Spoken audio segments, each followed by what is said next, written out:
नमस्कार स्टूडेंट, स्वागत है आप सभी का मेरे यूट्यूब चैनल मिक्की मिन में। तो स्टूडेंट, इस वीडियो में हम BLI 223 का जितनी भी इम्पोर्टेंट टॉपिक है वो लेके आए हैं, जिससे आपको पता चल जाएगा कि कौन कौन से टॉपिक है जो कि रिपीटेड एग्ज़ाम में आते हैं। वो सारा हम इस वीडियो में डिस्कस करेंगे। तो इस वीडियो को लास्ट तक देखिएगा और प्लीज़ करके ज़्यादा से ज़्यादा वीडियो को सपोर्ट करें। और कोई भी आपको क्वेरीज़ हो तो इसी वीडियो के कमेंट बॉक्स में ज़रूर आप लोग पूछ सकते हैं। और इस वीडियो का PDF जो है वो हमारा टेलीग्राम ग्रुप पे और व्हाट्सअप जो ग्रुप है उस पर डल जाएगा। अगर आपने हमारा टेलीग्राम और व्हाट्सअप ग्रुप अभी तक ज्वाइन नहीं किया है तो इसी वीडियो के डिस्क्रिप्शन बॉक्स से लिंक लेके वो सारे जो भी ग्रुप है हमारा उसको ज्वाइन कर सकते हैं। उसके अलावा अगर आप लोगों ने हमारा थ्योरी क्लास नहीं लिया है, जो कि 2 to 3 या बाकी जितने भी सब्जेक्ट हैं लाइब्रेरी साइंस के, वो भी हमने कवर करवा दिए हैं। अगर आपने वो नहीं देखा है तो हमारे चैनल के प्लेलिस्ट से जाके सारे वीडियोस को आप देख सकते हैं। ऑब्जेक्टिव प्लस सब्जेक्टिव दोनों हमने कवर करवा रखे हैं। तो चलिए स्टार्ट करते हैं। देखिए, इसमें 4 ब्लॉक है। पहला है लाइब्रेरी क्लासिफिकेशन, दूसरा है लाइब्रेरी कैटलॉगिंग, तीसरा है इंडेक्सिंग एंड फोर्थ है हमारा रीसेंट डेवलपमेंट। तो इस वाले जो वीडियो है इसमें हम 2 ब्लॉक को कवर कराएंगे, जिसमें हमारा library classification and library cataloguing को इसमें हम कवर कराएंगे। तो जितने भी इंपॉर्टेंट टॉपिक इससे आते हैं लाइब्रेरी क्लासिफिकेशन एंड कैटलॉगिंग से एग्ज़ाम में, उसको हम पूरा इसमें कवर करा रहे हैं। तो चलिए स्टार्ट करते हैं। देखिए, सबसे पहला क्वेश्चन ये बनता है हमारा, व्हाट इज़ क्लासिफिकेशन। तो उसका meaning, uses of classification, process of classification, scope of classification and nature of classification. तो इसका दो दो का कॉम्बिनेशन करके आता है। जैसे पहला तो व्हाट इज़ क्लासिफिकेशन, तो मैंने जैसे कि एक वीडियो बनाया था उसमें मैंने पूरा बताया था कि आपको क्वेश्चन कैसे लिखना है। तो क्वेश्चन अगर आ गया कोई भी तो उसका आंसर कैसे लिखना है। तो मान लीजिए अगर क्वेश्चन आ गया कि what is classification and what are the natures of classification या what are the processes of classification, तो आप क्या करेंगे, पहले एक इंट्रो देंगे क्लासिफिकेशन के बारे में, फिर क्लासिफिकेशन का डेफिनेशन लिखेंगे, फिर उसका या तो उसने स्कोप पूछ लिया, नेचर पूछ लिया तो वो लिखेंगे, और लास्ट में आप कंक्लूजन के हेडिंग डाल के 4-5 लाइन में कंक्लूड कर देंगे कि आपने ऊपर पूरा क्या क्या लिखा है। तो ऐसे करके क्वेश्चन आते हैं। तो सबसे पहला क्वेश्चन आपको यही देखने को मिलेगा। वेरी इंपॉर्टेंट स्टार मार्क वाला पॉइंट है ये वाला। जिसको भी मैं स्टार मार्क बोल रहा हूँ उसको आप ध्यान से करना है। यकीन माने उसमें से आपको 99% चांस है आने के। दूसरा है हमारा नॉलेज क्लासिफिकेशन। और एक बात और, आपका जो कल का जो एग्ज़ाम कैसा गया था, जो कि 2 to 2 का था, प्लीज़ करके कमेंट बॉक्स में ज़रूर बताएं। तो काफ़ी कम बच्चों ने कमेंट किया था और आप लोगों से रिक्वेस्ट है, प्लीज़ करके बताएं कि कैसा गया था आपका एग्ज़ाम। तो ताकि हमें भी पता चले हमारे पढ़ाए हुए में से आप लोगों को बेनिफिट मिल रहा है नहीं मिल रहा। हालांकि मैं वो वाले क्वेश्चन पेपर आपके सामने लेके बता दूं कि हाँ, हमने जो पढ़ा है उसमें से ये आया था, बट आप खुद सामने से अगर आप लोग रिप्लाई करें तो वो ज़्यादा हमारे लिए फ्रूटफुल लगेगा, क्योंकि हम आपके मुंह से सुनना चाहते हैं कि आपको बेनिफिट हुआ या नहीं हुआ। तो चलिए स्टार्ट करते हैं। आगे वाला जो क्वेश्चन क्या है इसमें देखते हैं।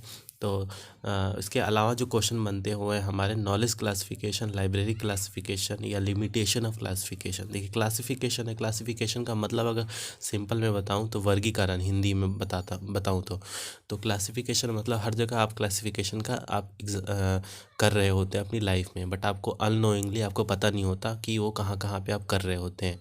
जैसे कि मान लीजिए आप ड्रेस कोड की बात करूं तो हर जगह आप क्लासिफिकेशन करते हैं। अगर आप कोई ड्रेस पहनते हैं तो उसका पूरा मैचिंग का ध्यान रखते हैं, स्पेशली गर्ल्स, जो जैसे उनकी इयरिंग्स सेम कलर का होता है, अपना जो भी उनका होता है वो सारा मतलब पूरा मैच करके पहनती है। वो क्या होता है, क्लासिफिकेशन है, वर्गीकरण करती हैं।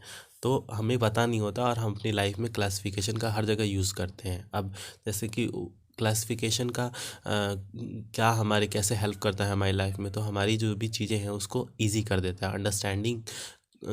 अंडरस्टैंडिंग एंड एनग्रोसिंग जो कैपेसिटी होती है उसको भी इंक्रीज़ कर देता है, रिमेम्बरेंस को पावर को भी बढ़ा देता है। तो ये सब क्लासिफिकेशन का पावर होता है।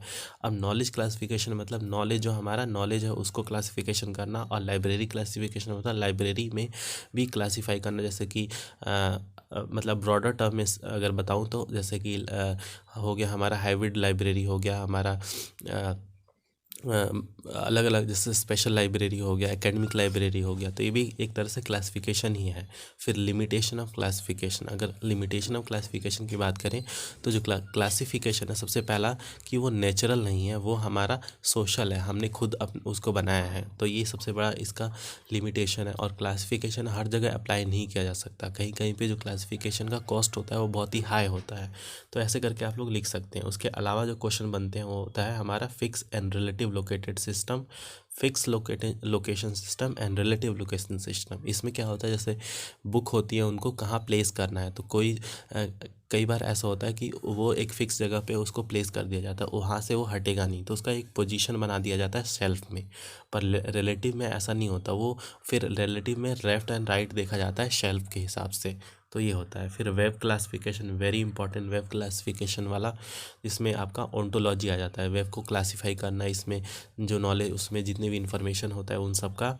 फिर फॉर्म्स ऑफ लिटरेचर, कितने फॉर्म्स ऑफ लिटरेचर होते हैं, लिटरेचर के कितने फॉर्म्स होते हैं, इसको इस पे क्वेश्चन आता है आपका। Knowledge classification and library classification, very important, star mark वाले भी पॉइंट है। तो नॉलेज, जैसे अभी मैंने आपको बताया था, नॉलेज और लाइब्रेरी दोनों का क्लासिफिकेशन मैंने बता दिया, तो उसी का डिफ्रेंशिएशन करके आता है, तो उसको भी आप कैसे करेंगे, जब ऐसे डिफ्रेंशिएशन में आएगा तो बीच में एक लाइन डालेंगे और दोनों साइड आप लिखेंगे, एक साइड में नॉलेज एंड दूसरी साइड में लाइब्रेरी क्लासिफिकेशन, तो ऐसे करके।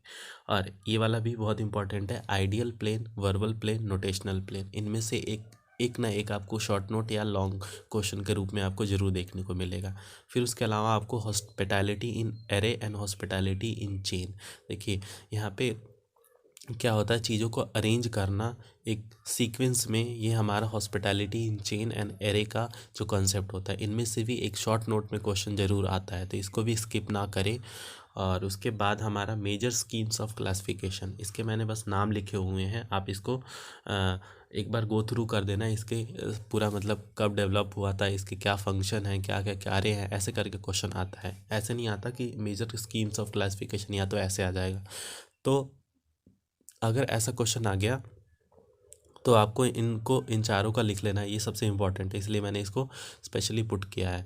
लिख के और इनके बारे में थोड़ा थोड़ा लिख देना। अगर स्पेसिफिकली उसने पूछ लिया सीसी का, जैसे कोलन क्लासिफिकेशन, तो इसको रंगनाथन ने दिया था, कब दिया था, इसका क्या क्या सर्व करता है, कैसे मतलब हमारे क्लासिफिकेशन में ये हमारा रोल प्ले करता है, तो ये सारी चीज़ें। फिर जैसे LCC, library of Congress classification, UDC, universal decimal classification, DDC, very important, Dewey decimal classification, इस इनमें से आ सकता है। अगर आएगा तो या तो डीडीसी या यूडीसी या फिर सीसी से आएगा। फिर आते हैं हमारा लाइब्रेरी कैटलॉग, लाइब्रेरी कैटलॉग पे भी क्वेश्चन आते हैं। लाइब्रेरी कैटलॉग का अगर क्वेश्चन आया तो आपको पहले तो डेफिनेशन लिखना है, जैसे कैटलॉग होता है तो वैसे ही लाइब्रेरी का कैटलॉग होता है। एक यूनियन कैटलॉग भी आपने सुना होगा, तो यूनियन कैटलॉग क्या होता है, वो बहुत सारी लाइब्रेरी से मिलके वो कैटलॉग होता है, वो यूनियन कैटलॉग होता है। तो लाइब्रेरी का एक पर्टिकुलर कैटलॉग होता है, उसी को बोलते हैं लाइब्रेरी कैटलॉग। तो उसका डेफिनेशन अगर आया तो मतलब किस तरीके से लिखना है, ये मैंने पॉइंट वाइज यहाँ पे डाल दिया। जैसे डेफिनेशन लिखना है, नीड, उसकी ज़रूरत क्यों पड़ी, ऑब्जेक्टिव क्या है उसके, फंक्शन क्या है या क्वालिटीज़ क्या है, ऐसे करके आप हेडिंग वाइज लिखेंगे तो थोड़ा थोड़ा 5-5 लाइन में भी लिखेंगे तो आपके हेडिंग से अट्रैक्टिव दिखेगा। तो ये हो गया। फिर उसके अलावा आपके law of library science and library catalogue. अब देखिए यहाँ पे law of library science and इसके आने के भी बहुत हाई चांसेस है, क्योंकि जो लॉ ऑफ लाइब्रेरी साइंस है वो हमारे लाइब्रेरी कैटलॉग में कैसे रिलेशन करता है। अगर हम लॉ ऑफ लाइब्रेरी साइंस आपने पढ़ा होगा तो आप उसको अगर कहीं पे भी लाइब्रेरी में अप्लाई करना चाहे तो वो फिट आ जाता है। क्यों? क्योंकि वो एक यूनिवर्सली एक्सेप्टेड लॉ है और उसको आप कहीं पे भी अप्लाई करें, यहाँ पे कैटलॉग पे अप्लाई करें तो वहाँ पे भी आ जाता है। जैसे देखिए, बुक आर फॉर यूज़, तो कैटलॉग इस तरीके से मतलब हम डिज़ाइन करें कि वो बुक को आसान कर दे, ताकि जो हमारे यूज़र है उसको यूज़ कर पाए। तो देखिए फिट हो गए यहाँ पे। तो ऐसे ही हर चीज़ को लास्ट वाला अगर मैं बात करूँ तो जैसे library is a growing organism, तो यहाँ पे अगर कैटलॉग के यहाँ पे बात करें तो जैसे जैसे लाइब्रेरी ग्रो करता है वैसे वैसे कैटलॉग भी ग्रो करता है। जैसे जैसे कैटलॉग ग्रो करेगा तो इसका मतलब बहुत सारे उसके अंदर मतलब हमारे जो डॉक्यूमेंट्स आ रहे हैं, तो इस तरीके से ये रिलेशन बहुत ही मतलब सिम्बायोटिक रिलेशन है। अब नीचे हमारा जो टॉपिक है वो सिम्बायोटिक ही है। तो सिम्बायोटिक मतलब क्या होता है कि जैसे क्लासिफिकेशन होता है तो हमारे हमारे लिए इजी हो जाता है, और हम क्लासिफिकेशन के थ्रू हमारा जैसे क्लासिफिकेशन क्लासिफिकेशन से जो यूज़र होता है उसके लिए आसानी हो जाती है कि वो बुक आसानी से ढूंढ पाए, और जो हमारे लाइब्रेरियन होते हैं उनके लिए भी आसानी हो जाती है कि कैट जो बुक को है ऐसे ऐसे बिखरा पड़ा है तो उनको मतलब बिखरा है तो उनको भी फिर अरेंज करने में दिक्कत आएगी। अब क्लासिफिकेशन कर दिया है तो इधर उधर उसी में बिखरेगा ना, तो कम बिखरा है तो उसमें से फिर वो क्लासीफाई कर सकते हैं। तो सिम्बायोटिक रिलेशन है। अब इनर फॉर्म ऑफ कैटलॉग की बात करें तो इसमें भी क्वेश्चन आता है, तो पूरा मतलब नहीं आता। इनर फॉर्म कैटलॉग अगर आएगा तो या तो ऑथर कैटलॉग आ गया, डिक्शनरी कैटलॉग आ गया, क्लासिफाइड कैटलॉग आ गया, तो इनमें से ऐसे कुछ कुछ पॉइंट करके आते हैं। Inner form of catalogue, catalogue के इनर फॉर्म, और दूसरा है हमारा आउटर फॉर्म, आउटर और फिजिकल फॉर्म ऑफ कैटलॉग। तो फिजिकल फॉर्म में क्या होता है, जैसे shelf form, microform catalogues, card catalogue, MARC and online catalogue, तो ये कुछ आउटर फॉर्म है। तो एक तो इनर फॉर्म हो गया जिसमें हमारे ऑथर कैटलॉग आते हैं, और वैसे ही हमारा आउटर फॉर्म हो गया जिसमें हमारा कार्ड फॉर्म आ जाता है, शेल्फ फॉर्म आ जाता है। तो इस तरीके से जैसे कि आपने उसको कैटलॉग के फॉर्म में लिखा हुआ है, आप उसको मतलब हार्ड कॉपी में देखते हैं, उसको हम फिजिकल फॉर्म ऑफ कैटलॉग बोलते हैं। तो ये हो गया हमारा यहाँ से। अब हमारा अगला पॉइंट है नॉन बुक मटेरियल। इसमें से कुछ लिमिटेड क्वेश्चन आते हैं, पर इसमें से भी आपको देखने को ज़रूर मिलेगा। 10 नंबर में ना सही एटलीस्ट आपको 5 नंबर में तो इसमें से एक क्वेश्चन ज़रूर देखने को मिलेगा, और इन्हीं में से आएगा। देखिए, अगर नॉन बुक मटेरियल पे क्वेश्चन आ गया तो सबसे पहले आपको नॉन बुक मटेरियल का एक छोटा सा इंट्रो देना है, फिर type of non book material, फिर नॉन बुक मटेरियल होता क्या है, और फिर type of non book material. अब जैसे टाइप की बात करूँ तो आपका हो गया जितने भी, जैसे लीफ पे लिखा जाता था पहले, शिलालेख पे, पत्थर पे, म्यूज़िक जो होते थे पहले के, ऐसी चीज़ें जो कि रिकॉर्ड में मतलब रिकॉर्ड करना मुश्किल है, तो वो हमारे problems of cataloguing non book material में आ जाएगा। जितनी भी दिक्कतें आती थी, अब नॉन बुक मटेरियल को आपको अरेंज करना एक थोड़ा मुश्किल प्रोसेस है। अब जैसे आपके पास अगर कोई बुक के फॉर्म है तो आप उसको मतलब प्रिजर्व कर सकते हैं, बट नॉन बुक मटेरियल को प्रिजर्व करना भी मुश्किल है। और पहले ज़माने में अलग अलग लैंग्वेज यूज़ होता था, तो उसके लिए भी थोड़ा डिफ़िकल्ट है नॉन बुक मटेरियल को ट्रांसलेट करना, क्योंकि उसमें अलग अलग लैंग्वेज का इस्तेमाल होता था। तो ये है हमारा। फिर utility of non book material,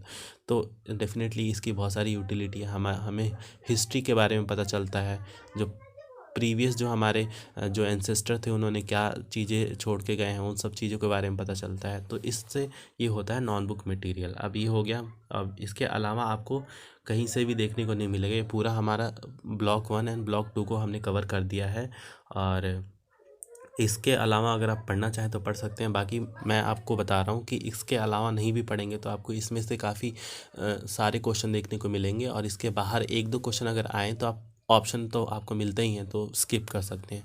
तो आपको काफ़ी बेनिफिट मिलेगा। डेफिनेटली आप लोग कल के एग्ज़ाम दे के आए होंगे तो आपको समझ में आ ही गया होगा किस तरीके के क्वेश्चन आते हैं।